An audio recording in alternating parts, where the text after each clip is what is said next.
Assalamualaikum warahmatullahi wabarakatuh. Rekan-rekan, bertemu lagi dengan saya di mata kuliah Komunikasi Organisasi. Nah, sebelum kita ke komunikasi organisasi, kemarin di video sebelumnya saya sempat menjelaskan ya sedikit tentang organisasi dan komunikasi organisasi. Tapi untuk pertemuan yang kedua ini, saya masih ingin menjelaskan tentang organisasi yang nanti akan berpengaruh terhadap pemahaman kalian tentang komunikasi organisasi. Ada sebuah buku yang menurut saya cukup sederhana, yaitu bukunya Pak Gunawan Wiradi, almarhum ya, tapi beliau cukup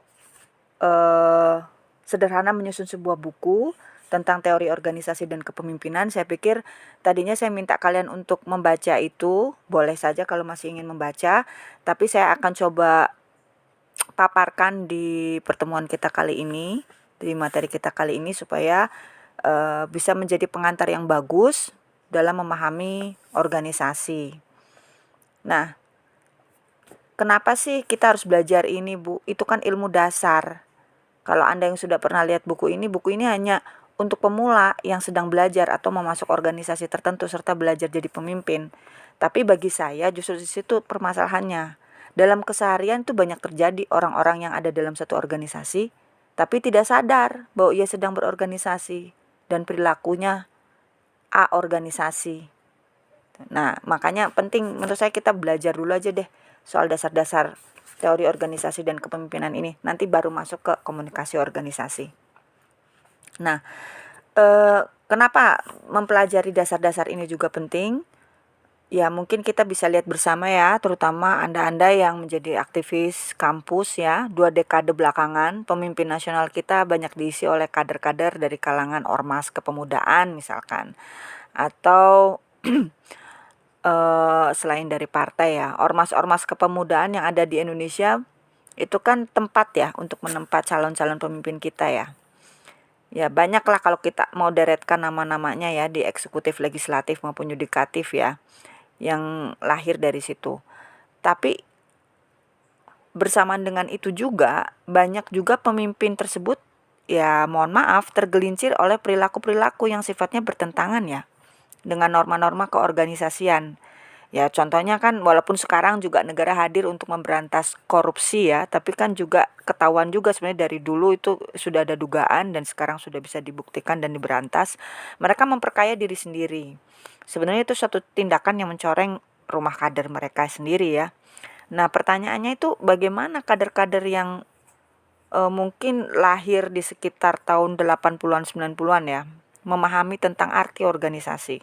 Saya belum tahu nih kader-kader yang lahir tahun 2000-an seperti kalian ya, bagaimana memahami tentang arti organisasi. Tapi kalian kan bisa belajar dari generasi sebelumnya ya, bagaimana mereka memahami arti organisasi yang melahirkan mereka sebagai pemimpin.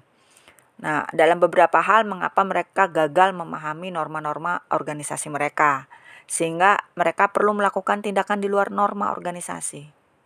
Nah, setidaknya ada beberapa alternatif menurut saya.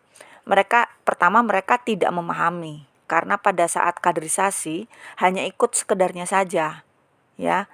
Atau mereka memahami dengan baik, tapi memang meletakkan pemahaman tersebut sebagai hal yang tidak bisa dijalankan pada saat menjalankan praktek politik mereka. Nah, ini 2 hal yang berbeda. Gambaran sekilas ini tuh menarik ya untuk kita diskusikan lebih lanjut mungkin dalam forum lain. Karena situasi politik yang tidak mendukung proses kaderisasi. Nah, tahun 80-90 itu merupakan tahun-tahun dominasi rezim politik Orde Baru ya, dan saya ikut ada di situ yang luar biasa mengebiri keberadaan organisasi, kontrolnya ketat, dan itu berdampak pada minimnya pemimpin yang lahir pada tahun-tahun tersebut dan berikutnya. Tapi saya membatasi diri lah, kita tidak bisa masuk ke ranah tersebut. Praktek politik yang tidak mendukung keberadaan organisasi dan hadirnya pemimpin yang berkualitas. Nah, ini penting makanya kita pelajari dulu. Sekalian juga Anda bisa mengecek ya sejauh mana Anda memahami arti organisasi yang nantinya saya pikir tidak hanya penting untuk memahami komunikasi organisasi, tapi juga lebih jauh dari itu.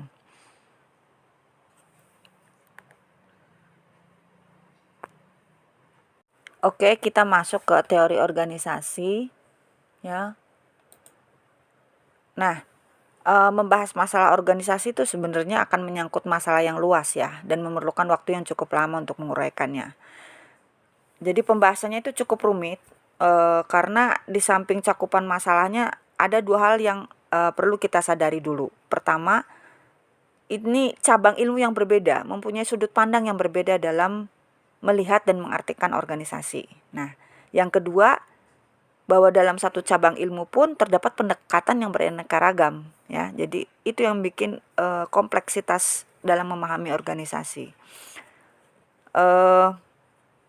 Tapi dalam hal ini kita akan membahas hakikatnya definisi yang banyak itu merupakan pedoman sementara, ya. Nah, sedikit atau banyak kita semua tahu ya apa yang dimaksud dengan organisasi. Paling tidak dalam angan-angan kita lah, ada gambaran kasar lah tentang itu. Misalkan dalam kehidupan sehari-hari kita tahu bahwa ada tujuan-tujuan yang bisa dicapai seorang diri, tapi ada juga tujuan-tujuan lain yang hanya bisa dicapai dengan bekerja sama dengan orang lain, ya. Kita pun sadar bahwa setiap orang tuh punya bakat dan kemampuan yang beda-beda ya dari orang lain. Kita juga sering lihat ada tanda-tanda bahwa ada orang tertentu yang sengaja atau tidak selalu diikuti orang lain. Gagasannya, sarannya, tingkah lakunya, dan himbauannya tanpa paksaan itu dianut dan diteladani begitu saja oleh orang lain. Sebaliknya, ada orang-orang yang selalu hanya ingin mengikuti orang lain saja. Nah, kalau kita sudah punya kesadaran itu, bahwa satu, ada tujuan tertentu yang tidak mungkin dicapai seorang diri, perlu kerjasama dengan orang lain. Dua, dalam kerjasama perlu ada pembagian pekerjaan sesuai dengan kemampuan masing-masing individu. Tiga, ada pemimpin dan ada yang dipimpin. Maka sebenarnya kita sudah punya cita rasa berorganisasi. Cita rasanya tuh tanda kutip ya, maksudnya sense of organization. Walaupun belum paham betul secara menyeluruh dan sistematis seluk-beluk organisasi. Oke. Nah, dalam ilmu-ilmu sosial itu dikenal ada pengertian kelompok ya, atau grup. Dalam artian yang paling longgar dan sederhana tuh kelompok adalah sejumlah orang. Kita udah pernah belajar kan komunikasi kelompok ya secara sekilas. Nah, tetapi secara awam kalau dalam kehidupan sehari-hari itu ya semacam kelompok itu orang dalam keadaan yang sama, orang dalam keadaan bersama. Jadi ada gerombolan orang penonton bioskop misalkan, ada penumpang bis, orang belanja di pasar, arisan, dan sebagainya. Dalam sosiologi, tidak semua kelompok tersebut disebut organisasi. Minimal ada 3 sifat-sifat sosiologis ya yang merupakan kriteria pembeda antara jenis yang satu dengan jenis yang lain. Nah, 3 faktor pembeda ini dapat tumpang tindih sehingga sebenarnya keseluruhan jenis sejumlah orang tanda kutip itu merupakan suatu kontinum, tergantung dari ada dan tidaknya sifat-sifat sosiologis tadi. Ya, ketiga sifat sosiologis ini ada, lihat di PPT. Ketiga sifat sosiologis yang merupakan kriteria pembeda awal itu adalah satu, kesadaran tentang adanya rasa sejenis. Yang kedua, sifat atau tingkat interaksi sosial yang terjadi. Dan yang ketiga, ada tidaknya struktur yang mempolakan interaksi sosial itu. Nah, misalkan mahasiswa Fakultas Ilmu Komunikasi berbeda dong dari mahasiswa Fakultas Hubungan Internasional, Fakultas Desain misalkan, dan sebagainya ya, macam-macam. Tapi kalau masing-masing mereka itu tidak sadar akan persamaan dan perbedaan itu, maka mereka belum merupakan kelompok. Kesadaran tentang persamaan dan perbedaan itulah yang pada gilirannya menentukan sifat dan derajat interaksi sosial yang ada. Komunikasi yang terjadi antara individu yang punya kesadaran yang sama, sifat dan frekuensinya berbeda dari individu-individu yang secara sadar saling menganggap berbeda. Jadi yang dimaksud kelompok sosial adalah sejumlah orang yang minimal memenuhi 2 kriteria tersebut, yaitu kesadaran atau rasa satu dan antara warganya terjadi interaksi dengan sifat dan frekuensi tertentu. Nah, sejumlah besar orang yang berbelanja di pasar misalkan nih, atau yang nonton pertandingan bola, itu bukan merupakan kelompok sosial. benar bahwa mereka punya tujuan yang sama, tapi mereka tidak punya kesadaran bersama. Tujuannya sama, beli, nonton, orang di pasar, orang nonton bola, tapi mereka tidak punya kesadaran yang sama, tidak punya kesadaran bersama. Antara orang yang satu dengan yang lain dapat dikatakan nggak ada interaksi sama sekali, kan tidak saling mengenal. Dan kalaupun ada, misalkan kenalan atau saudara atau apa, sifatnya hanya sementara, hanya sesaat. Sesudah momen kejadian itu, setelah selesai nonton, selesai belanja, mereka bubar, tidak ada lagi komunikasi. Dalam ilmu-ilmu sosial, segerombolan orang demikian itu disebut crowd, kerumunan orang. Nah, kelompok sosial itu sendiri juga bisa dibedakan ke dalam berbagai macam, tergantung dari kriteria apa yang dipakai sebagai pembeda. Nah, oke lah, itu hanya sekilas aja ya. Pokoknya dalam satu kelompok hubungan sosial antar warga itu terpola ya, menurut struktur tertentu. Itu kata kuncinya. Hubungan sosial terpola menurut struktur tertentu, maka kelompok tersebut bisa disebut asosiasi atau organisasi. Ya, hubungan sosial terpola dan struktur tertentu. Baik, berikutnya definisi dan ciri-ciri organisasi. Next. Oke, sosiologi itu memandang organisasi dari segi tata hubungan antara pelaku atau peserta di dalamnya. Nah, makanya banyak puluhan definisi dikemukakan ya, dari yang pendek sampai yang panjang. Nah, karena itu sebenarnya kita pun bisa bikin atau merumuskan definisi kita sendiri. Yang penting sebenarnya adalah kita melihat ciri-cirinya. Misalkan dalam sosiologi dikenal istilah asosiasi yang dapat didefinisikan sebagai sekelompok orang yang karena mempunyai kesadaran bersama atau tujuan yang sama, bergabung bersama dalam satu tata hubungan sosial yang terpola untuk mencapai tujuan bersama. Yaitu menurut Robert Bierstedt ya, tahun 1970. Dengan kata lain, organisasi adalah kelompok yang terorganisir. Organisasi adalah sinonim dari asosiasi tadi. Tapi dalam masyarakat sekarang yang kompleks, modern ya, biasanya yang dimaksud organisasi dalam bahasa keseharian itu disebut organisasi formal. Sedangkan asosiasi hanya mencakup yang formal maupun yang informal. Nah, begitu. Organisasi formal itu dicirikan dengan adanya tata hubungan sosial yang mengacu pada status ya. Sedangkan organisasi informal mengacu pada pribadi. Yang pertama sifatnya impersonal, yang kedua sifatnya personal. Nah, dalam organisasi formal kita bicara soal kewenangan atau authority. Sedangkan dalam organisasi informal kita bicara tentang kepemimpinan atau leadership. Ya. Dalam yang formal kita bicara tentang prestis yang dikaitkan dengan status ya. Sedang dalam organisasi informal kita bicara tentang kehormatan sosial atau social esteem yang dikaitkan dengan ciri pribadi. Dalam kehidupan yang kompleks, formalitas kan biasanya semakin berkembang ya.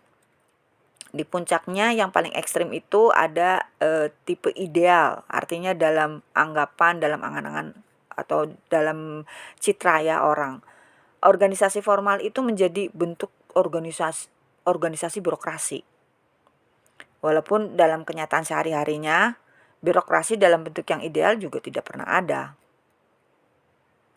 Nah, dalam organisasi formal itu ada aspek-aspek informalitas juga. Karena itu kita dalam membahas organisasi formal atau informal, kita selalu bicara juga nanti soal kepemimpinan ya. Tapi dalam materi kali ini kita bicara teori dasar organisasi dulu. Nah, oke, ciri-ciri organisasi itu apa? Sebelum kita bicara soal birokrasi nih. Ciri-ciri organisasi itu satu, punya batas ya. Yang kedua, punya fungsi atau tujuan.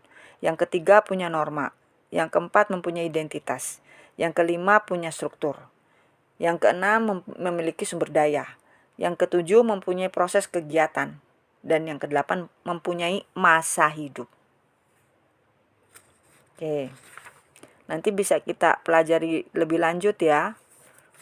Apa ciri-ciri ini?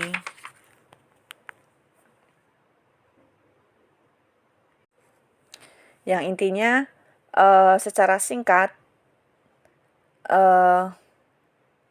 bisa disusun. Definisi organisasi adalah kolektivitas yang relatif mempunyai batas, tata norma, susunan kewenangan, dan sistem hubungan yang eksistensinya relatif kontinu, yang anggota-anggotanya terikat dalam kegiatan yang pada umumnya berkaitan dengan suatu tujuan bersama. Nah, memang cukup panjang, tapi definisi yang tadi dipaparkan itu cukup menjelaskan lah ciri-ciri yang utama. Dalam tinjauan kita mengenai ciri-ciri tersebut di atas, kita selalu menyebut yang namanya anggaran dasar dan anggaran rumah tangga. Itu selalu berkaitan ya sama organisasi. Karena itu ada baiknya ya kita lihat coba isi pokok anggaran dasar. Anggaran dasar dan anggaran rumah tangga itu hanya ada di Indonesia ya. Maksudnya hanya yang memisahkan antara yang pokok dan yang detail. Oke, anggaran dasar biasanya terdiri dari 3 bagian. Preambul atau mukadimah yang merupakan background filosofi ya, mengapa organisasi dibentuk. Di situ diuraikan biasanya nilai-nilai yang diterima bersama oleh para anggota untuk memberikan pembenaran sekaligus lambang identitas diri organisasi. Berikutnya yang kedua batang tubuh, yang merupakan rincian aturan sebagai penjabaran dari bagian pertama tadi. Yang ketiga bagian penjelasan. Bagian penjelasan itu uraian untuk menjelaskan rincian-rincian tertentu yang dianggap belum jelas. Nah, batang tubuh peraturan dasar setiap organisasi biasanya mengandung rincian yang berupa pasal-pasal yang biasanya paling sedikit menyatakan tentang 8 pokok. Pertama, nama organisasi, fungsi organisasi baik dalam lingkungan masyarakat maupun anggotanya sendiri, tujuan organisasi, kebijakan umum untuk mencapai tujuan, susunan hierarki status, hak dan kewajiban ya antara organisasi dengan anggotanya terhadap organisasi ataupun antar anggota. Yang ketujuh sumber-sumber harta milik maupun dana kegiatan. Yang kedelapan lambang-lambang. Nah, itu sedikit ya tentang dasar-dasar ya. Dasar-dasar dari ciri-ciri organisasi dan apa itu organisasi. Berikutnya kita bahas tentang birokrasi. Nah, apa sih birokrasi itu? Birokrasi adalah organisasi formal berskala besar, di mana terdapat pembagian kerja yang ketat, rumit dan efisien melalui peraturan formal dan pembidangan-pembidangan yang diisi dengan ahli-ahli yang sangat terlatih, yang kegiatannya dikoordinasi oleh garis perintah secara hierarkis. Nah, itu menurut Theodorsson tahun 1979. Oke.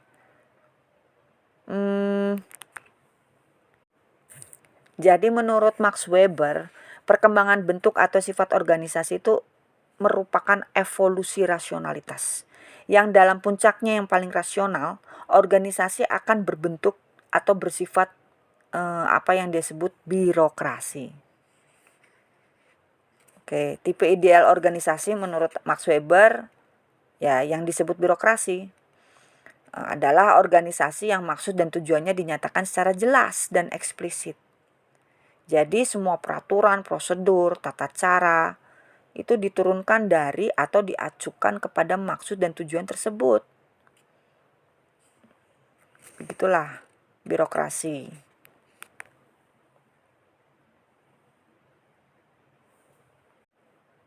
Apa ciri-ciri birokrasi? Nah, ini saya ambil dari Gerd dan Mills 1972 di Essays in Sociology. 1. Asas keresmian secara hukum yang fixed, yang ditata dengan undang-undang atau peraturan-peraturan. Nah, sebetulnya asas keresmian secara hukum ini ada 3, mencakup 3 unsur. Pertama, kegiatan diatur secara ketat sebagai tugas resmi. 2, peraturan dibuat secara metodik bagi pemenuhan tugas dan hak-hak yang mengikutinya. Yang ketiga, wewenang. Wewenang untuk memberhentikan tugas-tugas itu dibagi-bagi dengan cara yang stabil dan dibatasi dengan ketat oleh peraturan-peraturan. Oke, tadi itu ya ciri-ciri birokrasi. Yang pertama asas keresmian secara hukum. Yang kedua asas hierarki. Jadi super dan subordinasi ditata dengan ketat, di mana bawahan diawasi oleh atasan. Dalam puncak perkembangannya, organisasi birokrasi merupakan organisasi yang bersifat monokratik. Oke, yang ketiga, asas pengelolaan didasarkan atas dokumen tertulis atau files. Yang keempat, asas pengelolaan berdasarkan latihan keahlian. Yang kelima, asas kegiatan yang menuntut kapasitas kerja penuh pada para pegawai. Yang keenam, asas pengelolaan yang selalu mengikuti peraturan yang kurang lebih mantap atau tetap stabil, lengkap, dan dapat dipelajari. Nah, tapi kalau menurut yang lain ada sih dari Brinkerhoff, MB, dan Philip R. Krantz dalam bukunya Complex Organization and Their Environment. Itu ciri-ciri kedudukan pegawai dalam birokrasi juga ada. Oke, kurang lebih itu ya. Berikutnya adalah jenis-jenis organisasi. Nah, kalau bahas jenis-jenis organisasi berarti bahas masalah tipologi, klasifikasi ya, atau taksonomi. Nah, ini sifatnya akademik memang. Sehingga kurang banyak manfaatnya ya. Kalau untuk pengantar sekarang, nantilah kalau lebih dalam lagi kita bahas. Tapi ada sampai ada orang yang bilang mereka yang tidak mampu membeda-bedakan sesuatu adalah mereka yang tidak dapat berpikir. Ya, jadi sudah pasti kita tidak perlu membahas tipologi memang sampai detail. Tapi yang penting kita sekedar menyadari saja ya bahwa untuk membedakan organisasi yang beraneka ragam itu diperlukan dasar, yaitu kriteria pembeda. Kalau tadi di awal sudah saya singgung ya bahwa kelompok sosial dan organisasi itu merupakan suatu kontinum, yaitu yang didasarkan atas ciri-ciri sosiologis. Yang selanjutnya dibedakan lagi atas dasar tingkat formalitas dan rasionalitas. Maka organisasi formal bisa juga dibeda-bedakan menurut berbagai kriteria lainnya. Oke, menurut ini aja ya, menurut pandangan beberapa ilmuwan. Ya, itu menurut pandangan yang berlainan ya. Misalkan Talcott person. Oke, next. Talcott person atau Katz dan Kahn aja. Katz dan Kahn walaupun pada dasarnya juga memakai fungsi dan tujuan sebagai kriteria pembeda, Daniel Katz dan Robert Kahn menggolong-golongkan organisasi menurut 4 subkriteria. Pertama, organisasi dapat dibedakan menurut sifat proses kegiatan untuk mencapai tujuan, yaitu ada organisasi yang merubah objek dan ada yang merubah manusia. Yang kedua, organisasi dapat dibedakan menurut orientasi para anggotanya dalam kegiatan mencapai tujuan itu. Ada organisasi yang bercirikan expressive orientation dan ada juga yang instrumental orientation. Yang pertama, organisasi di mana para anggotanya itu berpartisipasi atau masuknya menjadi anggota adalah karena semata-mata partisipasinya sendiri sudah merupakan kepuasan. Nah, kalau yang kedua, organisasi di mana orientasi para anggotanya adalah memandang organisasi sebagai alat, sebagai instrumen untuk memperoleh keuntungan. Oke, itu yang kedua. Jadi pertama, kedua, ketiga, diferensiasi organisasi juga dapat dilakukan atas dasar struktur, khususnya yang menyangkut aspek-aspek batas, yaitu ketat atau ringannya syarat-syarat penerimaan anggota. Bisa juga dilakukan atas dasar kompleksitas, yaitu rumit atau sederhananya pembidangan, baik vertikal maupun horizontal. Berikutnya, bisa dibedakan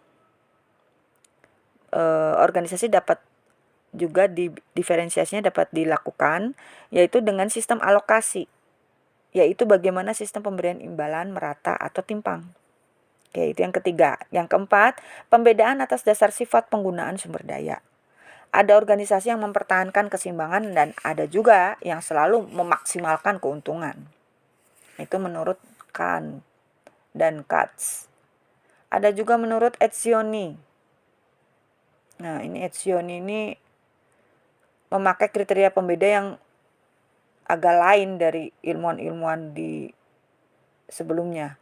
Dia buat tipologi atas dasar apa yang dalam ilmu sosiologi disebut compliance, yaitu kepatuhan. Kepatuhan anggota terhadap sistem kewenangan dalam organisasi. Dengan dasar ini, dia membedakan tipe organisasi dengan 3 pasang sifat, yaitu pasangan dasar wewenang dan sifat kepatuhan.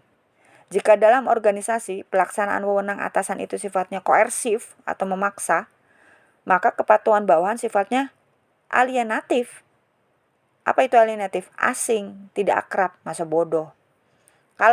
Kalau pelaksanaan wewenang itu bersifat remuneratif atau menuntut kerja tapi menjanjikan imbalan balas jasa, maka kepatuhan bawahan akan bersifat utilitarian atau kalkulatif, yaitu bersifat perhitungan atas manfaat, atas perlunya patuh atau tidak. Dan yang ketiga, kalau dasar kewenangannya itu sifatnya normatif, maka kepatuhan bawahannya ya sifatnya moral. Jadi kalau dibuat skema bisa nanti itu ya dari yang ketiga tadi dibikin skema. Kalau koersif berarti kepatuhannya alienatif, kalau remuneratif berarti utilitarian, kemudian kalau normatif itu moral. Nah, ada yang kritik nggak? Ada yang kritik model Etzioni ini. Kritiknya adalah dalam prakteknya atau kemungkinan terdapatnya pasangan kombinasi ataupun silang ya, misalnya koersif kok jadi utilitarian. Tapi kata Etzioni ini hal ini sifatnya sementara dan berangsur-angsur akan menuju ke arah salah satu bentuk dari 3 bentuk pasangan yang sudah dimodelkan tadi. Jadi menurut Etzioni, berbagai organisasi itu bisa dibedakan jadi 3 golongan besar atas dasar skema itu. Contoh, dalam organisasi yang birokrasinya ketat ya, seperti perusahaan industri besar, di mana pembagian pekerjaan didasarkan atas seperti ban berjalan istilahnya ya. Sifatnya penerapan wewenang biasanya koersif, sebab memang harus demikian. Kalau tidak seluruh kegiatan bisa berhenti. Dan buruh patuh seperti mesin. Dalam organisasi proyek penelitian, pimpinan proyek misalkan bilang ke staf penelitinya, kalau persiapan sudah selesai, harap saudara berangkat ke lapangan. Perdimnya sekian. Nah, si peneliti patuh atas pertimbangan kalkulatif bahwa jumlah perdim itu bermanfaat. Nah, dalam organisasi gereja misalkan, seorang pendeta adalah kan seperti ulama. Menurut norma agama, seorang pendeta wajib dihormati dan teladani. Ya kepatuhan umatnya ya biasalah terhadap pendeta, didasarkan atas pertimbangan moral. Oke, lalu terakhir nih, Blau dan Scott membedakan organisasi atas dasar siapa atau pihak mana yang memperoleh keuntungan utama dari kegiatan-kegiatan organisasi. Oke, selanjutnya kita bicara soal struktur organisasi ya. Berbicara tentang struktur organisasi, nanti kita akan mencakup beberapa aspek dan dimensi. Ada yang bicara soal spesialisasi, standarisasi, sentralisasi, formalisasi, konfigurasi, fleksibilitas, dan sebagainya. Nah, ada yang langsung melihat bagian tentang susunan garis komando, garis pertanggungjawaban, garis komunikasi, dan lain-lain. Ada juga yang memusatkan perhatiannya pada susunan dan pembagian wewenang, jaringan pengawasan, dan sebagainya. Singkatnya, struktur adalah suatu kerangka, suatu bangunan sistem yang menggambarkan bagaimana susunan bagian, unsur, atau komponen organisasi diatur menurut fungsinya, hubungannya satu sama lain, arus kerjanya, dalam rangka mengatur kegiatan untuk mencapai tujuan. Menurut Richard Hall, ada berbagai pokok bahasan yang sebetulnya bisa disederhanakan jadi 3 hal. Yaitu 1 nih, kalau bicara struktur organisasi, ukuran jumlah peserta. 2, kompleksitas. 3, formalisasi. Ini satu sama lain berkaitan ya. Apa sih ukuran? Coba kita bahas satu-satu. Yang dimaksud dengan ukuran itu adalah jumlah partisipan dalam suatu organisasi. Jadi bukan terbatas pada jumlah karyawan tetap, misalkan, melainkan termasuk orang-orang yang secara insidentil sekalipun turut dalam kegiatan organisasi tersebut, sejauh orang itu bekerja untuk kepentingan organisasi. Jadi faktor ukuran itu berhubungan erat dengan struktur organisasi. Ada beberapa penelitian tentang sosiologi organisasi yang menunjukkan bahwa adanya pengaruh ukuran terhadap aspek-aspek tertentu dari struktur. Contoh nih, semakin besar ukuran organisasi, semakin kompleks strukturnya. Organisasi besar cenderung lebih formal, lebih banyak spesialisasi pembidangan dengan peraturan-peraturan yang lebih terbaku. Nah, contoh kedua, Jika spesialisasi itu menuntut lebih banyak tenaga ahli atau profesional, maka semakin banyak juga tenaga ahli dalam satu bagian. Ternyata formalisasi justru menurun.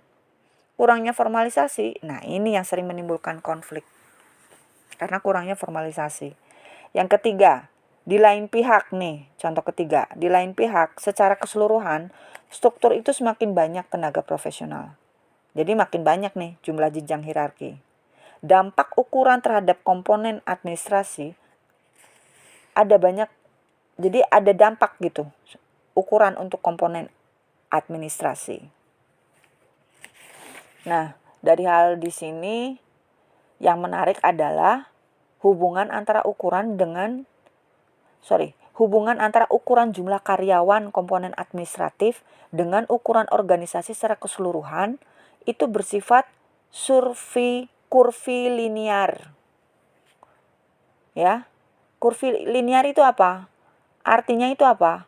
Komponen administrasi dalam organisasi dengan ukuran medium contohnya, ya medium itu sekitar 700 sampai 1400 karyawan, itu cenderung lebih kecil daripada dalam organisasi yang berukuran kecil.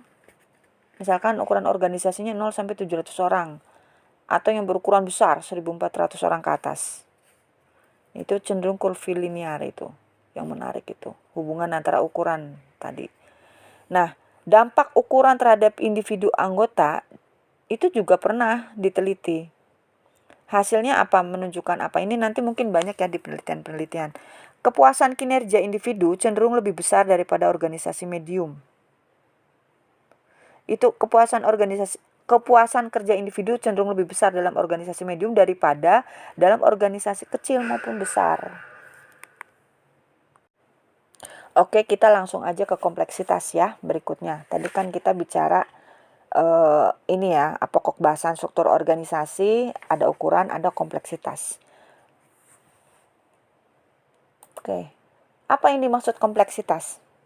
Yang dimaksud dengan kompleksitas itu tingkat kerumitan suatu struktur organisasi. Jadi tingkatan sifat struktur yang ditentukan itu ada 3 unsur. Pertama, pembidangan horizontal. Kedua, hierarki vertikal. Dan yang ketiga, dispersi spasial atau tebaran lokasi kerja. Jadi begini maksudnya. Makin banyak jumlah pembidangan kerja secara horizontal, struktur organisasi itu dikatakan makin kompleks. Begitu juga makin panjang rantai hierarki vertikal, yaitu susunan garis kewenangan, makin kompleks juga organisasi itu. Demikian juga kalau makin banyak jumlah lokasi kerja yang terpencar-pencar, organisasi itu juga makin kompleks. Nah, jika ketiga unsur itu semuanya jumlahnya banyak, maka organisasi sudah menjadi sangat kompleks. Itu maksudnya bilang soal kompleksitas ya. Saya sebetulnya lupa ini mau nunjukin di PPT beberapa contoh struktur organisasi menurut kompleksitasnya. Ya, nanti bisa menyusul saja difotokan. Jadi semakin kompleks suatu organisasi makin memerlukan perhatian ya terhadap masalah-masalah koordinasi, pengawasan, sistem komunikasi, administrasi, dan last but not least ya penyusunan garis dan pembagian kewenangan yang seharusnya itu memadai. Karena itu tinggi rendahnya kompleksitas berhubungan erat dengan 2 aspek struktur yaitu ukuran dan formalisasi. Nah nanti formalisasi ini kita bahas berikutnya. Oke, mungkin bisa lebih detail ya nanti dalam pembahasan berikutnya lah tentang kompleksitas itu, tentang pembidangan horizontal itu apa, diferensiasi vertikal itu apa, ya, dispersi spasial itu apa. Kita langsung aja, jangan terlalu detail. Formalisasi. Nah, ini cakupan yang ketiga. Formalisasi. Formalisasi itu tingkat formalitas suatu organisasi, yaitu sejauh mana peraturan-peraturan, prosedur kerja, mekanisme perintah, sistem komunikasi, batas wewenang, dan pertanggungjawaban dirumuskan dengan pernyataan tertulis. Jadi formalisasi itu mencakup baik apa yang terkandung dalam statuta atau charter maupun semua peraturan atau petunjuk tertulis yang dikeluarkan dalam mengatur pekerjaan. Cuma kalau kita bicara tentang formalisasi, pada umumnya lebih mengacu ya kepada peraturan atau rule tentang manusianya, tentang hak dan kewajiban karyawan dan sebagainya. Statuta atau charter itu berisi norma dasar dan sekaligus berfungsi sebagai simbol identitas organisasi, serta merupakan kerangka pokok ya aturan organisasi. Nah, kalau di Indonesia kan aturan-aturan yang belum tertuang di statuta biasanya dituangkan dalam anggaran rumah tangga ART ya, atau dalam peraturan-peraturan yang dikeluarkan sewaktu-waktu dalam perkembangannya. Nah, perlu ditekankan di sini, formalisasi itu bukan tulisannya itu sendiri, melainkan sejauh mana tata kerja itu diatur secara resmi dan sejauh mana penyimpangan terhadap suatu peraturan itu bisa ditolerir. Nah, itu formalisasi. Tindakan pimpinan yang mentolerir sesuatu yang tidak ada dalam peraturan dan bahkan menyimpang dari peraturan itu sering kita kenal dengan sebutan kebijaksanaan. Jadi, definisi lain dari formalisasi adalah suatu proses yang dengan itu organisasi merakit aturan dan prosedur serta merakit cara atau sarana yang menjamin bahwa aturan dan prosedur itu akan dipatuhi.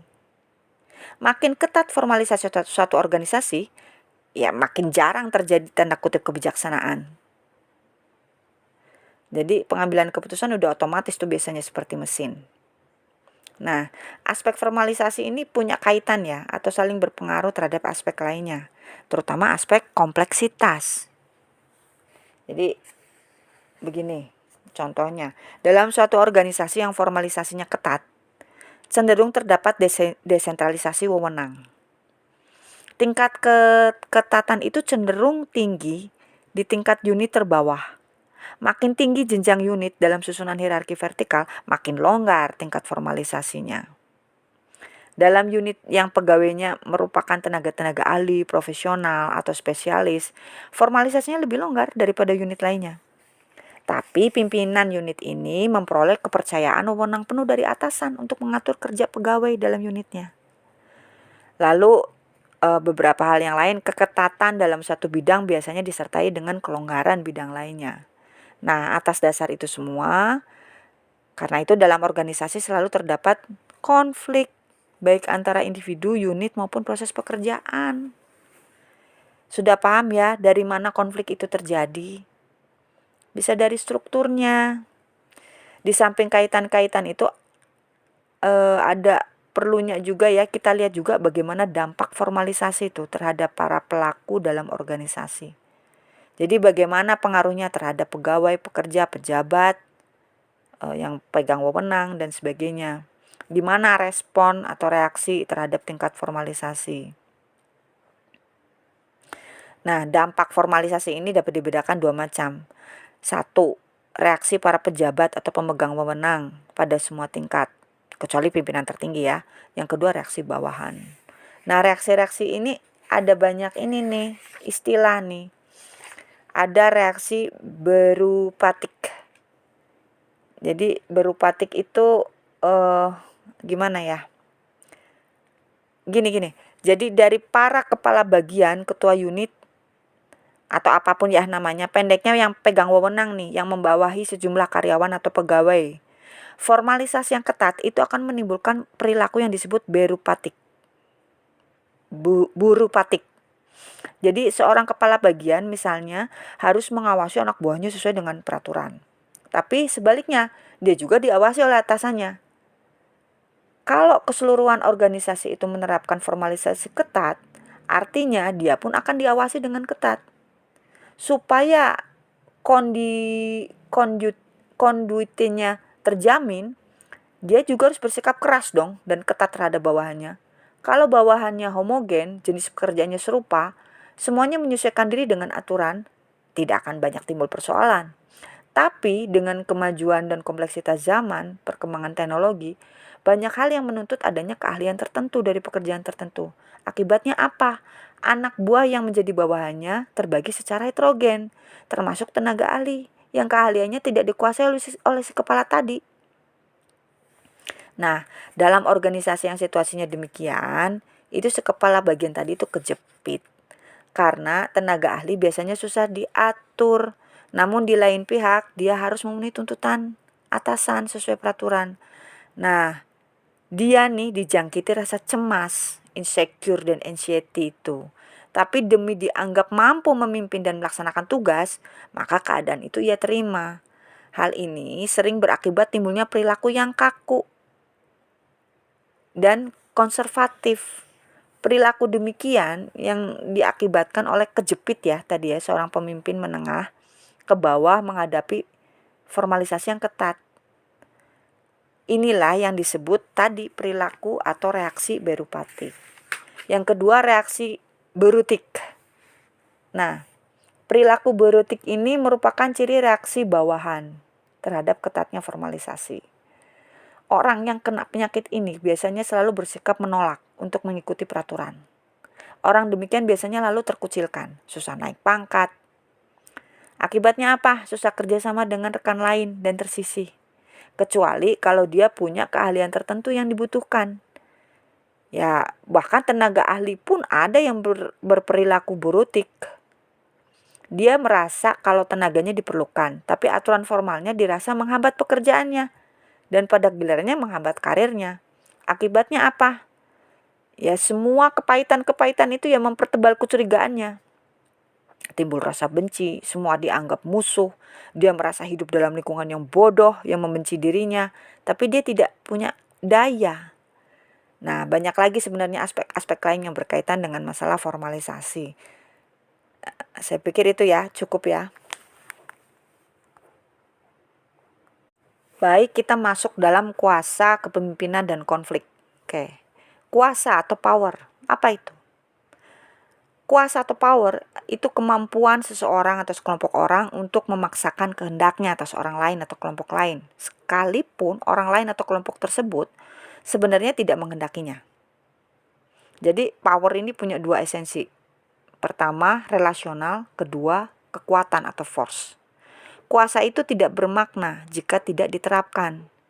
Nah, bicara tentang kekuasaan selalu berbicara tentang hubungan dua pihak, yang berkuasa dan yang dikuasai.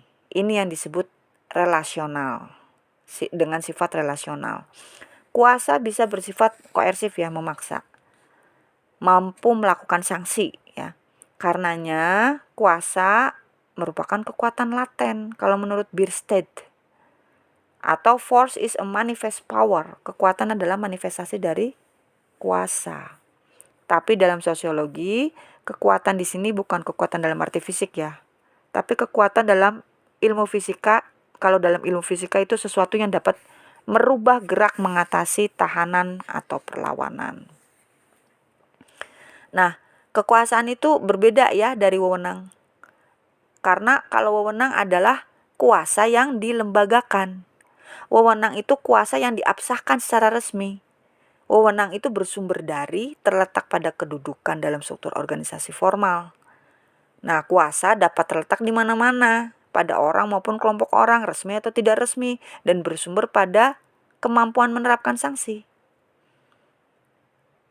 Nah, konsep yang dekat hubungannya dengan kedua konsep itu adalah apa yang disebut wibawa atau kewibawaan.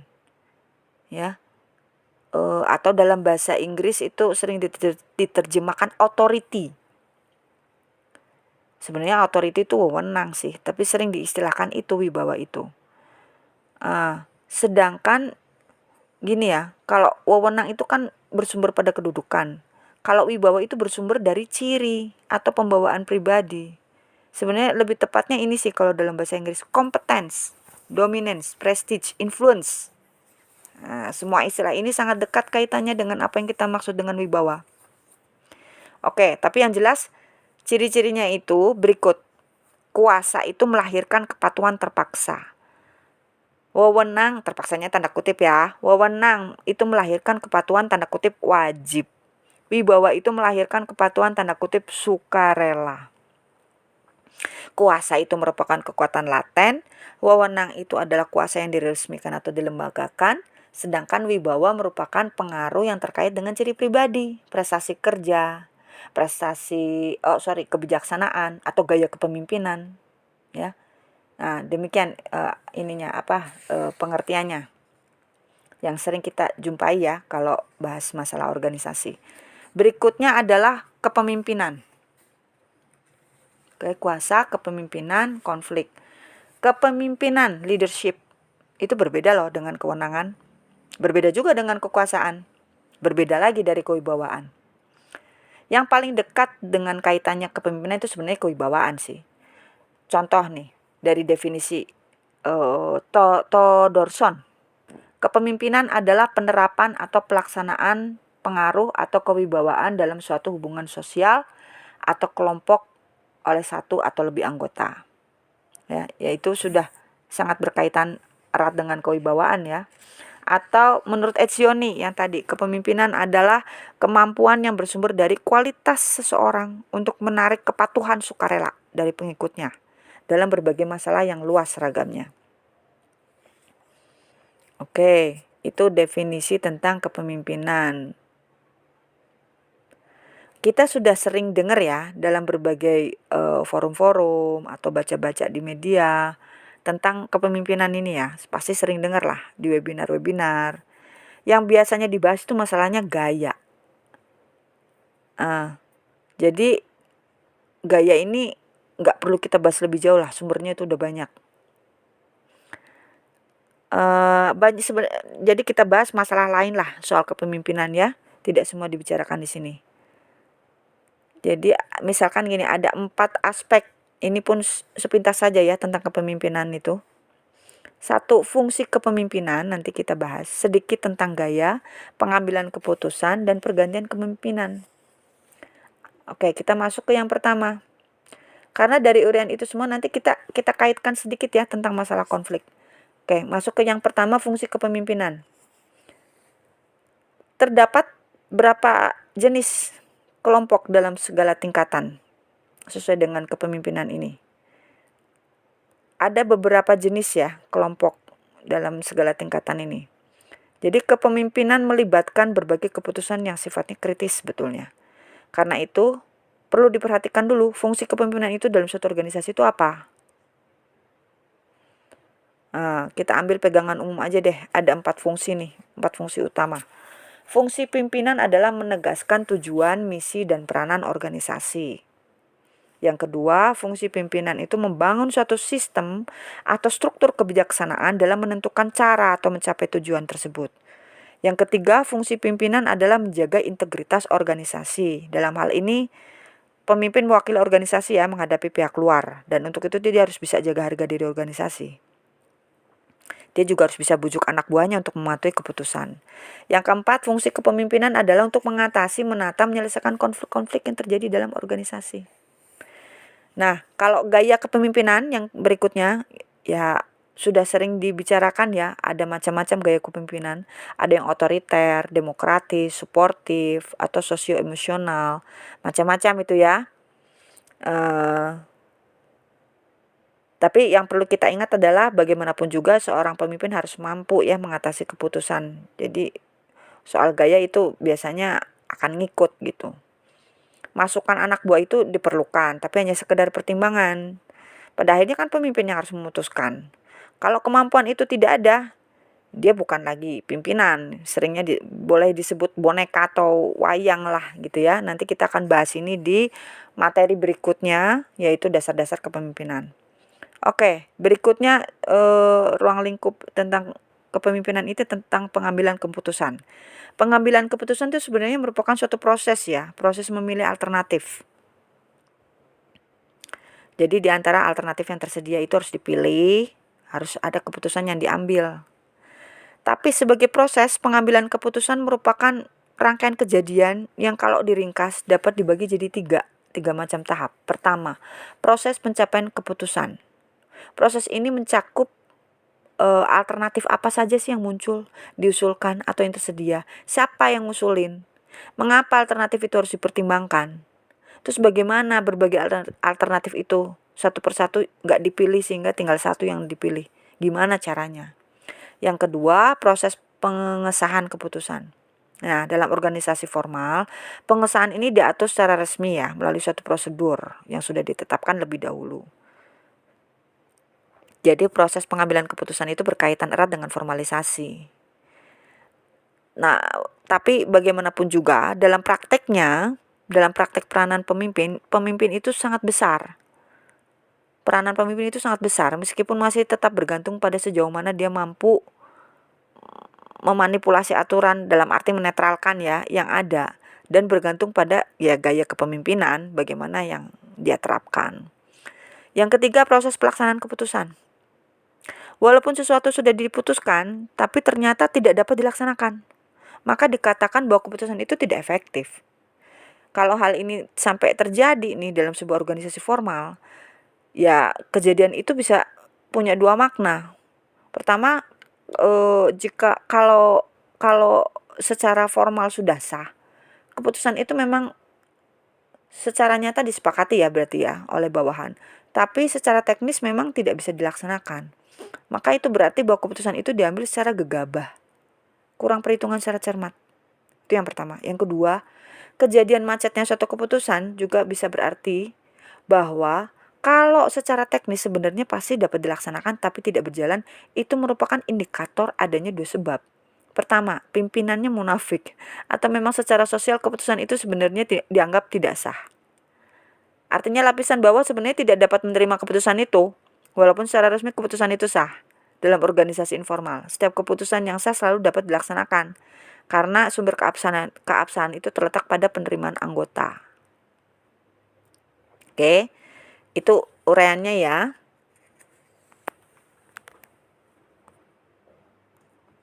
Jadi kita fokus pada jangan taktik strategi lah, tapi pengambilan keputusan taktis, tapi pengambilan keputusan strategik aja ya. Nah, masalah putusan itu selalu melibatkan dua dimensi. Yang pertama, keyakinan tentang hubungan sebab akibat. Yang kedua, preferensi terhadap kemungkinan hasilnya. Nah, Thomson ini sudah buat dua variabel ini. Preferensi kemungkinan hasil dan keyakinan tentang hubungan sebab akibat. Jika hubungan sebab akibat dari suatu masalah itu kita ketahui pasti, dan hasil yang kita inginkan juga kita ketahui pasti, ya nggak ada masalah. Keputusan bisa diambil secara sederhana dan otomatis. Nah, keputusan demikian itu bukan suatu strategi. Misalnya ini, ada petani itu suatu musim tanam persediaan bibit habis. Otomatis kita putuskan beli bibit, itu bukan masalah. Begitu. Nah, kalau preferensi hasil itu lebih bersifat pasti dari faktor hubungan sebab akibat. Jadi strategi judgmental itu jadi strategi yang umum diambil. Kedua faktor itu tidak pasti, peranan pemimpinan bisa sangat menentukan ya. Kedua faktor itu yang tidak pasti itu. Nah, strategi kompromi memerlukan gaya kepemimpinan yang lebih demokratis memang. Oke, berikutnya kita bicara bahasan pergantian kepemimpinan, pergantian pemimpin. Nah, pergantian kepemimpinan sedikit atau banyak itu akan mempengaruhi ya jalannya organisasi. Pada masa-masa tertentu organisasi itu perlu penyegaran. Jadi perlu diadakan pergantian pimpinan. Tapi berhasil atau tidaknya suatu pergantian pimpinan itu tergantung pada banyak faktor. Misalkan satu, apakah pemimpin itu berasal dari orang dalam atau orang luar? Kalau orang dalam, berhasil tidaknya tujuan penggantian itu tergantung apakah pergantian itu dilakukan secara demokratis atau tidak. Nah, tapi hal ini juga masih tergantung dari apakah kualifikasi orang yang terpilih itu memenuhi syarat bagi tujuan penggantian atau tidak. Sebaliknya, kalau pengganti itu berasal dari luar, maka keberhasilannya tergantung dari apakah warga di dalam organisasi itu sudah punya prasangka baik terhadap calon pengganti tersebut, atau malah sebaliknya punya prasangka buruk. Kedua, tergantung dari kemampuan calon tersebut menilai situasi di dalam, yang kemudian akan dia terapkan ya gaya yang sesuai untuk itu. Itu kalau dari luar. Yang kedua, kalau tujuan penggantian tadi kan pemimpinnya dari dalam atau dari luar. Yang kedua, kalau tujuan penggantian itu untuk meningkatkan kewibawaan pimpinan yang semula itu mungkin merosot ya, atau untuk mengatasi konflik internal yang nggak bisa selesai oleh pemimpin yang lama, pada umumnya calon dari luar itu akan lebih berhasil. Secara sosiologis, orang dari luar itu punya jarak sosial yang lebih besar daripada orang dalam hubungannya dengan anak buah. Nah, kalau ngomong jarak ini kan nanti tadi kan kita udah bahas dalam kewibawaan sih sebetulnya. Jadi kalau contoh nih di Amerika nih ya, Di berbagai penelitian itu yang sudah dilakukan itu bisa disimpulkan kecenderungan-kecenderungan yang pasti mengenai dampak penggantian kepemimpinan terhadap jalannya organisasi. Yang agak pasti kecenderungannya adalah hubungan antara pergantian pimpinan dengan ukuran organisasi. Kalau faktor-faktor lain dianggap sama, maka semakin besar ukuran organisasi, semakin kecil dampak pergantian pimpinan. Organisasi besar biasanya sudah lebih mapan kan, sehingga tahan terhadap perubahan. Di samping itu, pucuk pimpinan juga atau tidak akan bisa menjangkau ya sampai ke dasar. Jadi dia tidak mungkin merubah keseluruhan secara mendalam dalam waktu singkat. Kecuali kalau pimpinan sebelumnya sifatnya totaliter ya sepenuhnya. Oke, kita masuk yang terakhir, bagian dari kuasa, kepemimpinan, dan konflik. Kita bahas konflik. Dalam setiap organisasi itu pasti ada konflik. Salah satu fungsi pemimpin adalah mengatasi konflik. Kalau tiap-tiap konflik itu bisa diatasi, maka organisasi jadi kuat. Inilah fungsi konflik dalam organisasi. Ada fungsinya. Nah, ada 3 macam potensi konflik. 1, antar individu.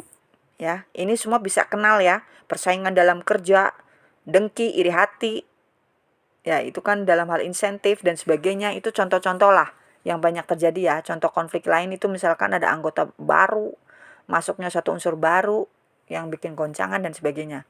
Yang kedua, konflik antar unit atau subunit. Ya, setiap unit punya fungsi tugas kerja berbeda dengan unit lain. Jadi pada umumnya punya aturan-aturan yang beda, punya kultur beda. Ini seringkali merupakan potensi konflik. Bagaimanapun juga, dalam organisasi secara keseluruhan, antar subunit itu pasti harus terjadi komunikasi. Makanya itu. Apalagi jika sifat organisasi itu menurut sistem kerja yang yang disebut dan berjalan itu harus ada komunikasi itu. Yang ketiga, antar status dalam hierarki. Ini terkait dengan potensi konflik antara pimpinan yang sederajat atau setingkat dalam bersaing untuk naik jenjang. Karena pimpinan atasan mereka lah yang turut menentukan, maka bisa terjadi bahwa pada akhirnya timbul konflik antara pimpinan bawah dan pimpinan atas. Konflik itu semua merupakan masalah yang harus diatasi oleh pucuk pimpinan. Penyelesaian yang baik biasanya justru akan membuat organisasi makin mantap dibanding sebelum ada konflik. Ya, saya pikir cukup ya untuk pembahasan ini. Tadi kita tentang teori dasar organisasi. Untuk hal-hal lain nanti kita bisa tatap muka untuk diskusi, tanya jawab, dan memperjelas materi yang Anda pahami dalam paparan saya di video kali ini. Terima kasih, selamat belajar. Wassalamualaikum warahmatullahi wabarakatuh.